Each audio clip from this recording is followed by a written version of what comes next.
Saya hanya ingin mengatakan bahwa gubernur ini adalah gubernur jamak-jamak yang produktif.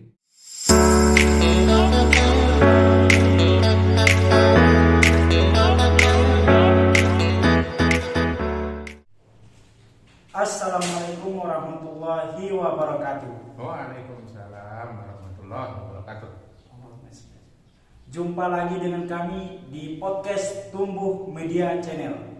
Baik, kali ini kita hadir bersama Rektor Institut Agama Islam Qomarul Huda Bagu, Lombok Tengah, yakni Bapak Dr.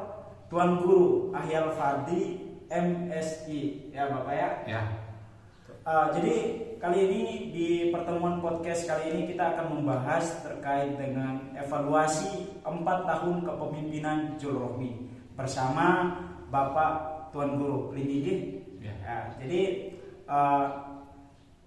untuk sebelum lebih jauh kita bicara terkait dengan 4 tahun kepemimpinan Julrohmi, terlebih dahulu saya sebagai host, saya ingin menanyakan kabar Bapak. Bagaimana kabar Bapak? Alhamdulillah saya baik, sehat dan walafiat. Sehat walafiat ya Bapak ya. Jadi aktivitas keseharian Bapak lebih pada fokusnya pada membangun pondok pesantren. Ya, di dunia akademik. Oh, di dunia akademik. Di kampus, kemudian paginya di pondok pesantren Darussalam. Di pondok pesantren Darussalam, baik. Mungkin kita langsung saja Pak ya.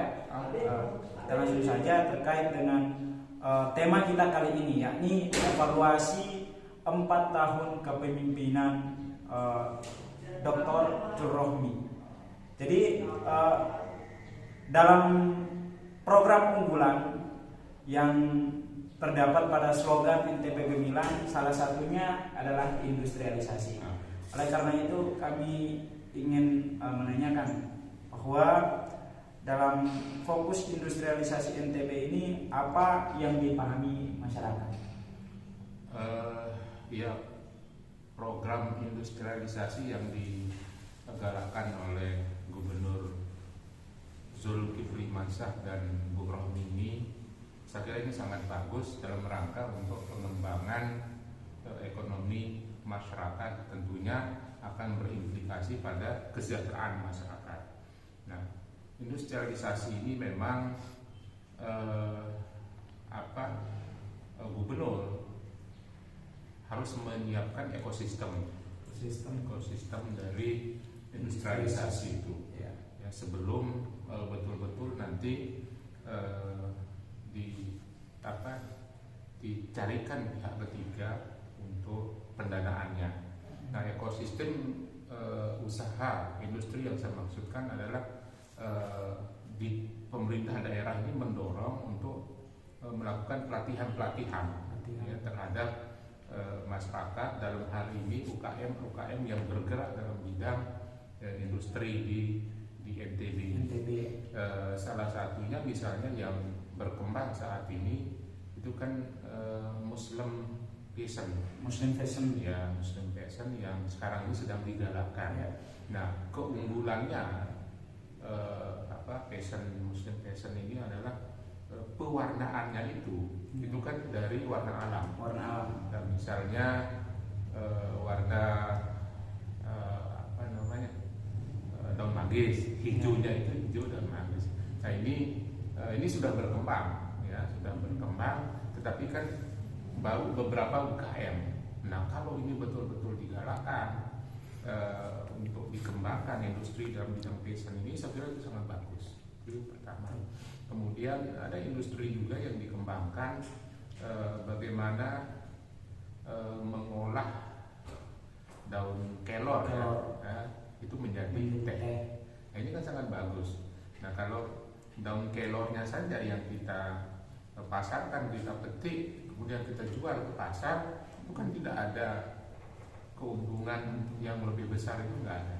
Ya, paling satu ikat itu paling 500 rupiah atau 1.000 rupiah, itu kan sangat tidak menguntungkan.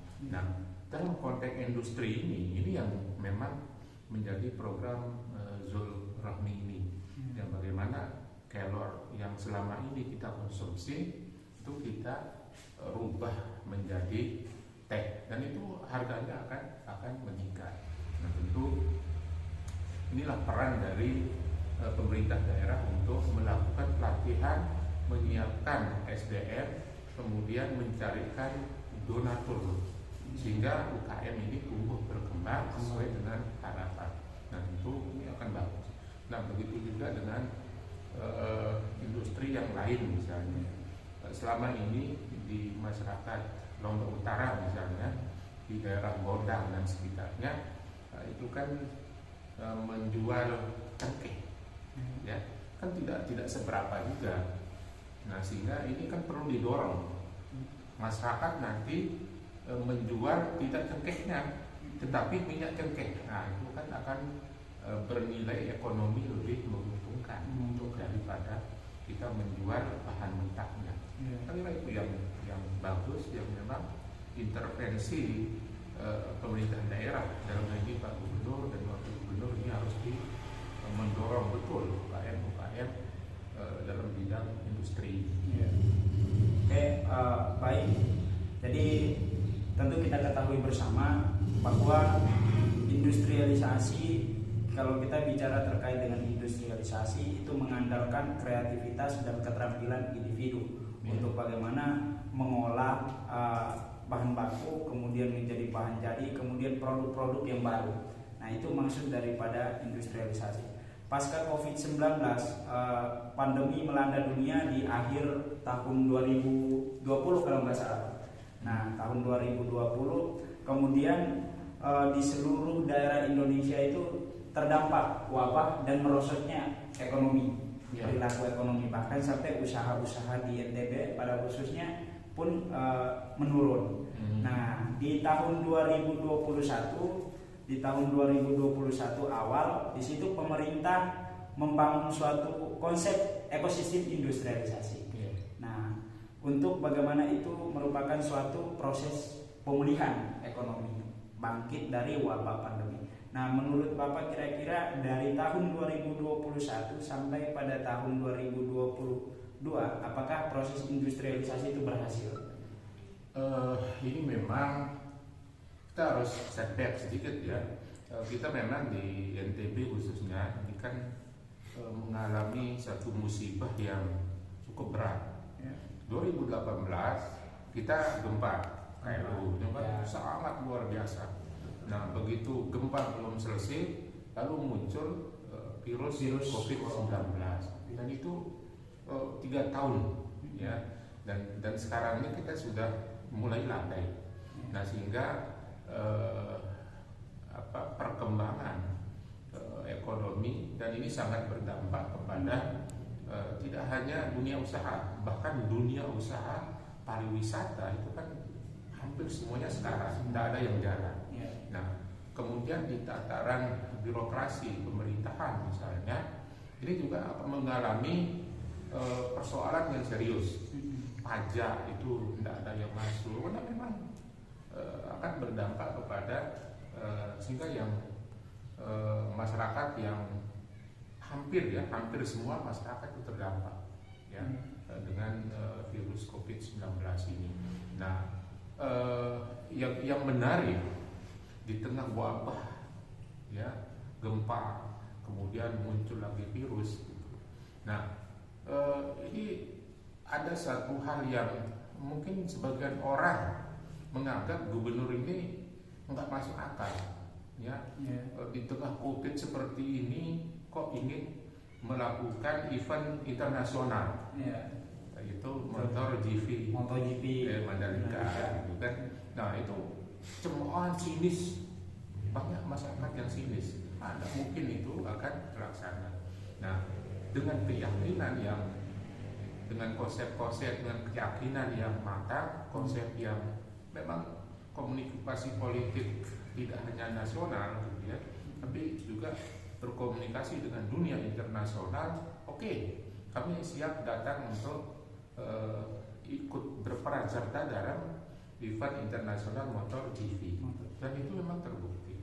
Tuh, itu di tengah COVID tuh, di tengah COVID yang melanda, seolah-olah itu masyarakat begitu motor GP positif dilakukan di Mandalika itu, masyarakat mungkin sudah kita rekreasi saja, kita lupakan itu COVID-19.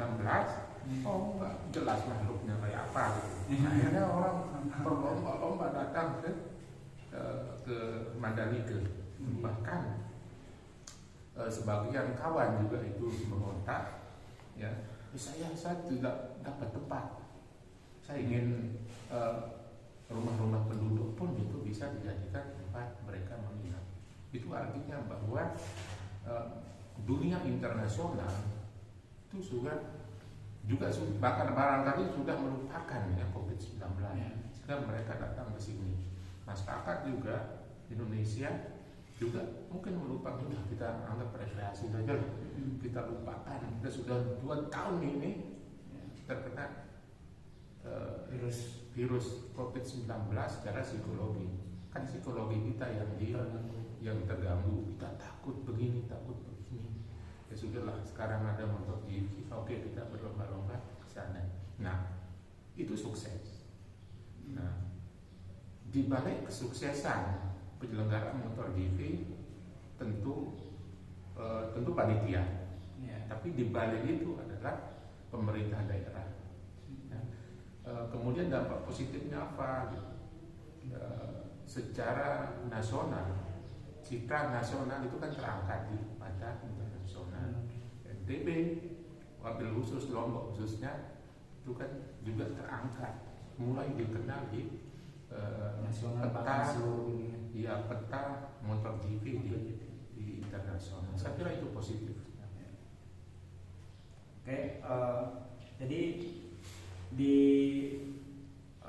pasca pandemi dan masa pandemi itu ada 2 provinsi yang berani dengan konsep dan dengan produktif untuk membangun event-event dunia. Event-event dunia, Jakarta dengan Formula E-nya, kemudian di NTB dengan MotoGP-nya dan juga MXGP-nya. Artinya bahwa di wabah COVID-19 ini pemerintah punya kebijakan untuk pemulihan ekonomi. Nah, menurut Bapak, dengan pemulihan ekonomi dengan program atau event-event demikian, apa tanggapan Bapak dari dampak positif dan negatif yang banyak mengandung respon dari pihak masyarakat? Respon positif terhadap event internasional itu, baik Formula E maupun MotoGP ini, itu Gubernur NTB, kemudian Gubernur Anies Baswedan di Jakarta, kritikan itu dianggap itu sebagai pil pahit yang akan menyehatkan dia, membuat dia akan bertambah semangat kembali untuk bagaimana event internasional itu berhasil. Ya, sederhananya bagaimana merubah image negatif itu menjadi positif. Dan itu dibuktikan betul dengan kesuksesan 2 daerah ini menyelenggarakan event internasional. Ya, jadi kritikan pendapat yang negatif dari masyarakat itu ya tidak perlu dibantah. Kira-kira gitu kasarnya. Ya, kita jawab saja dengan membuktikan bahwa event internasional itu berhasil dengan baik. Itulah jawabannya. Sehingga yang negatif itu berubah menjadi positif. Dengan begitu citra Jakarta, kemudian citra NTB dan citra nasional di mata internasional itu menjadi luar biasa. Di tengah pandemi mereka berani melakukan event internasional dan tidak terjadi apa-apa. Sukses menyelenggarakan 2 event itu. Nah, itu artinya 2 gubernur ini ya, memang dia punya keyakinan yang luar biasa bahwa event itu harus sukses. Dan kedua-duanya ya dididik secara akademik itu di luar negeri. Iya. Ya. Pak Gubernur Zulkifli Hasan, baik Dr. Gubernur Jakarta Dr. Anies Baswedan itu kan menimba ilmu di luar negeri. Loh, pertanyaan sekarang apa hubungannya tingkat pendidikan mereka dengan keberhasilan? Ya itulah karena keyakinan mereka, dia ditempa dengan berbagai masalah. Pokoknya ini harus berhasil dengan pola kepemimpinannya yang full power. Pokoknya ini harus berhasil, titik. Apapun harus dilakukan kan positif. Dan itu mengangkat citra daerah, citra nasional di mata internasional. Saya kira itu yang kalau sebagian orang mengatakan, wah ini dua gubernur yang gila ini, tapi gila keberhasilan, bukan gila dalam arti negatif. Dan itulah yang ditunjukkan. Oke, baik. Jadi ini ada yang respon warganet lah dibilang, respon warganet. Jadi ada pernyataan gubernur terkait dengan proses industrialisasi itu seperti begini. Dari bawang kemudian menjadi bawang goreng, proses industrialisasinya menjadi bawang goreng. Artinya bahwa itu merupakan proses industrialisasi yang mendatangkan nilai tambah. Jadi ini mengandung respon bahwa pikiran gubernur kok industrialisasi sederhana begini. Padahal konsep industrialisasinya memang begitu. Nah, apa tanggapan Bapak terkait dengan respon warganet dan juga pernyataan yang dikeluarkan dari Pak Gubernur, yang diungkapkan sama Pak Gubernur? Ya, saya kira masyarakat juga memberikan tanggapan seperti itu tidak salah juga. Kenapa tidak salah? Ya karena ilmunya, mungkin pikiran mereka tentang industri itu kan wah gitu kan. Harus ada pabrik, harus high-tech gitu. Ya. Harus ada pabrik, harus ada mesin, harus ada macam-macam gitu. Ya. Padahal yang pikiran mereka yang rumit sebenarnya, yang membuat yang menanggapi bahwa industrialisasi itu menjadi tidak mungkin dijalankan. Tetapi begitu dijelaskan, oh ternyata begitu mudahnya ya industrialisasi itu. Ya sederhananya kan gubernur ini ingin ya tidak menjual barang mentah. Ya pisang tadi dicontohkan bawang ya. Pisang kalau kita hanya jual pisang ke pasar ya satu ini kan tidak ada harganya. Ya satu biji itu kan 1.000 atau 500 gitu. Tapi kalau satu biji pisang kita rubah menjadi pisang goreng, yang satu pisang harganya 1.000 misalnya, jadi satu pisang itu bisa menjadi 3 potong pisang goreng. Jadi itu kan harganya menjadi 3.000. Ya. Itu kan sudah ada surplus nilai, surplus harga dari 1.000 menjadi 3.000. Ya itulah yang kita jual sama dengan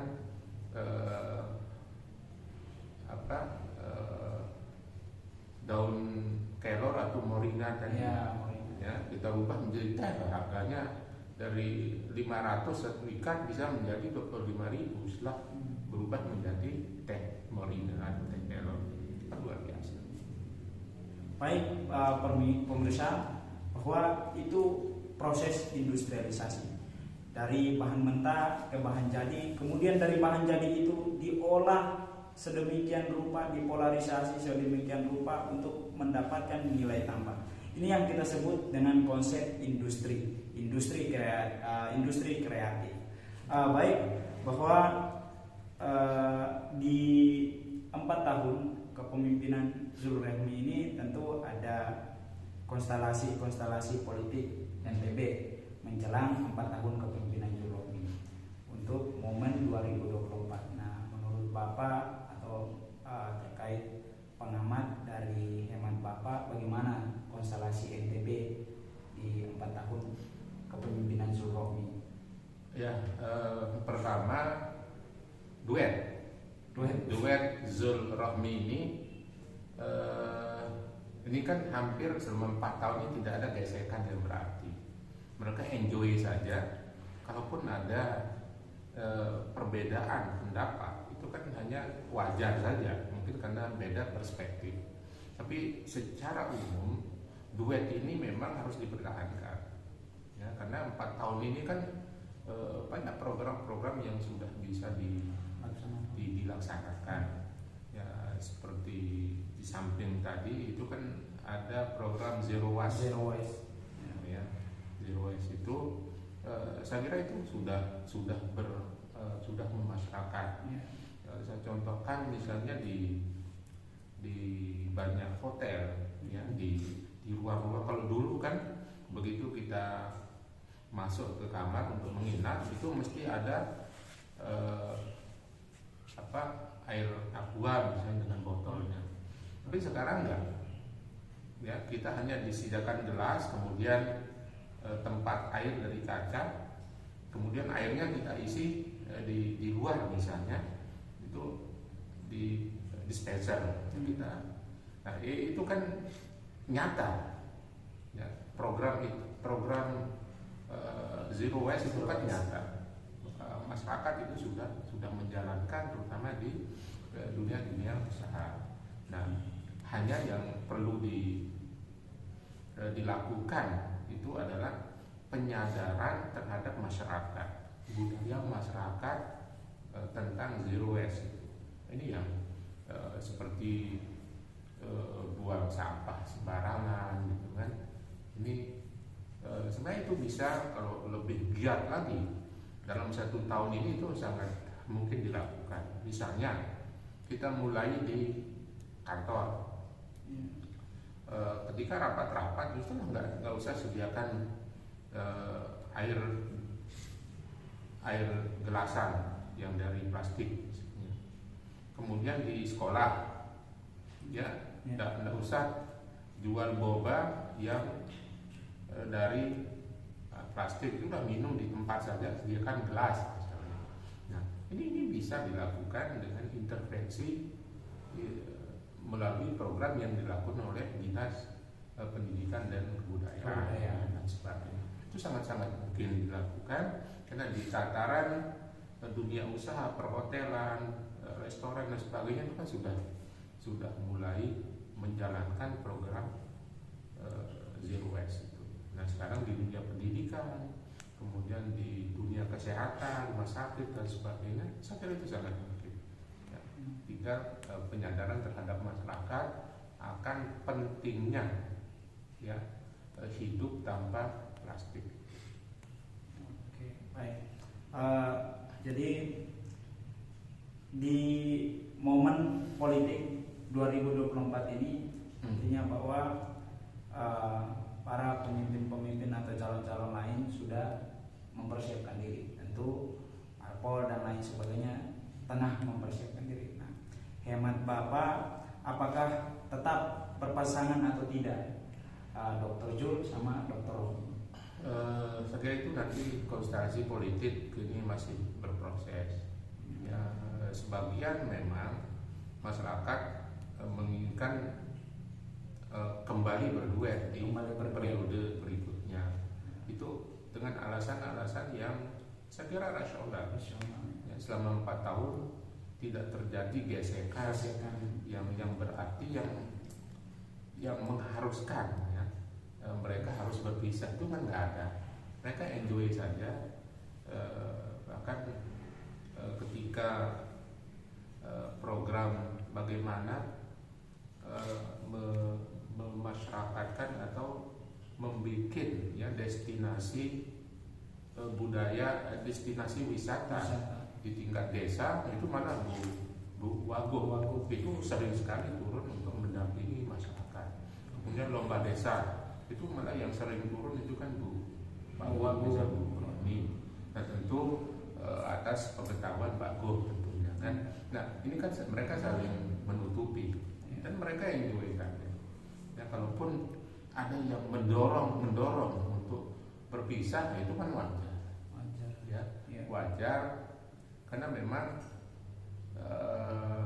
kan banyak partai politik. bisa jadi nanti kan mereka dipinang oleh partai politik yang lain, sehingga dalam konteks politik itu wajar saja.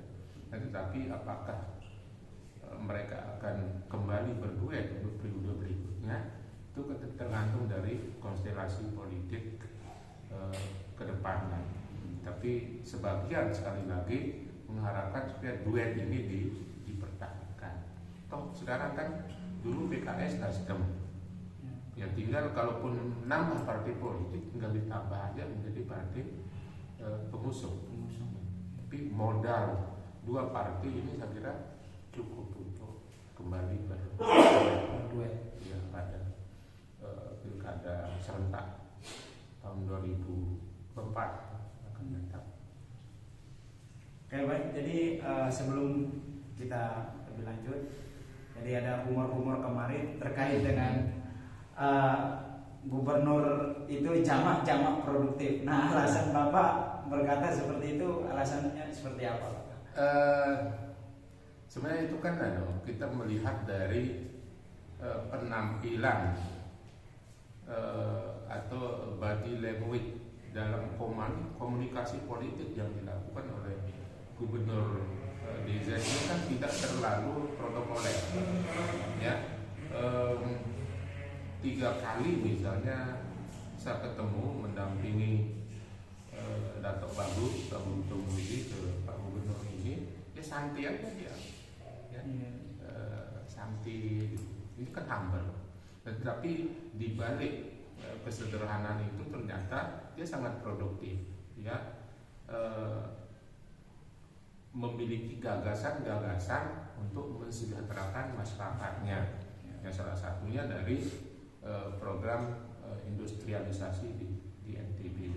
Nah, itulah yang saya maksudkan dengan Gubernur DZ ini jamak-jamak produktif. Hanya pikiran-pikiran dia itu yang memang kadang gubernur ini harus mundur beberapa langkah supaya OPD ini bisa mengikuti apa sih maunya gubernur ini gitu.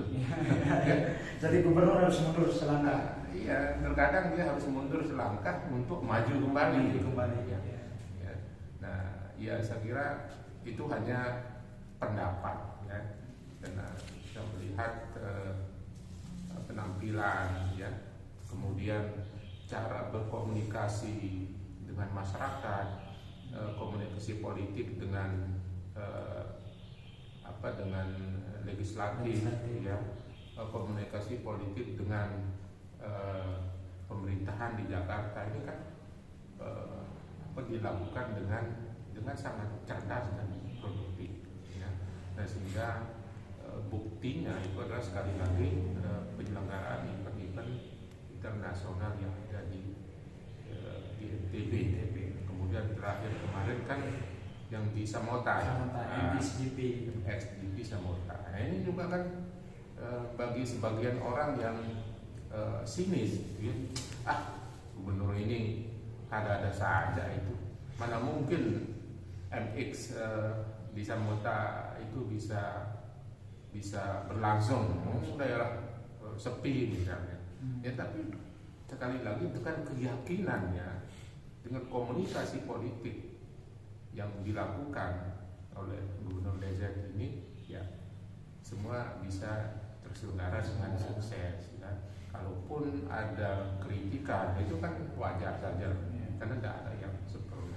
Tapi yang sekali lagi yang terpenting, terjemahan dari jamak-jamak produktif itu yaitu, ya, ya orangnya humble, tapi dia punya pikiran-pikiran cerdas, produktif, dan bisa dilaksanakan dengan sukses, dan itu mendatangkan keuntungan bagi masyarakat sekitar, terutama ekonomi. Saya kira itu. Jadi baik, di proses kepemimpinan Jul Rohmi ini tentu ada kelebihan dan juga ada kekurangan. Nah, dalam proses tersebut hemat Bapak, pandangan Bapak, kelebihannya apa dan kekurangan yang harus itu menjadi PR bagi Zulrohmi untuk bagaimana itu menjadi evaluasi pemerintah dan juga masyarakat untuk bagaimana membangun kolaborasi yang dengan demikian dapat membangun NTB. Hemat Bapak, apa kelebihan dan kekurangan yang harus menjadi evaluasi kita bersama? Ya pasti ada kelebihan, ada kekurangan. Tapi kekurangan itu yang saya katakan tadi itu menjadi pil pahit untuk menjawab ya. Itu kritikan kita anggap aja sebagai pil pahit. Dan saya kira itu yang dilakukan oleh gubernur dan wakil gubernur ya. Yang kritikan itu ya alhamdulillah berarti masyarakat itu peduli terhadap kemajuan NTB ya kan? Nah, jadi jangan terlalu risau dengan kekurangan karena ada satu pernyataan begini, satu aksi nyata itu lebih baik daripada 100 ide. Itu lebih baik. Kita punya 100 ide tapi enggak satu pun bisa kita lakukan. Nah sehingga ya sudahlah kan, jangan kita terlalu risau dengan kekurangan dan kelebihan yang dilakukan ya tentu pasangan ini sudah mampu menjalankan di 4 tahun kepemimpinannya event-event internasional dan itu berdampak positif pada ekonomi masyarakat, kemudian perkembangan pariwisata di NTB. Dan satu catatan barangkali menurut saya gubernur ini untuk lebih mensejahterakan lagi UKM yang dalam konteks industrialisasi tadi, membuka investasi yang seluas-luasnya bagi siapapun yang ingin berinvestasi untuk pengembangan dan kemajuan industrialisasi di Nusa Tenggara Barat. Saya kira itu. Baik, mungkin di terakhir ini mungkin bisa ada kalimat-kalimat pamungkas atau kata-kata pamungkas dari Tuan Guru untuk menyampaikan di closing statement agar mengakhiri podcast kita kali ini. Ya, saya hanya ingin mengatakan bahwa gubernur ini adalah gubernur jamak-jamak yang produktif. Nah, itu sudah. Itu closing statement jamak-jamak produktif. Oke, baik pemirsa YouTubers yang budiman, bahwa tentu untuk membangun suatu daerah kita harus mempunyai langkah atau tahap-tahap awal sebagai proses untuk menuju suatu pembangunan dan kesejahteraan.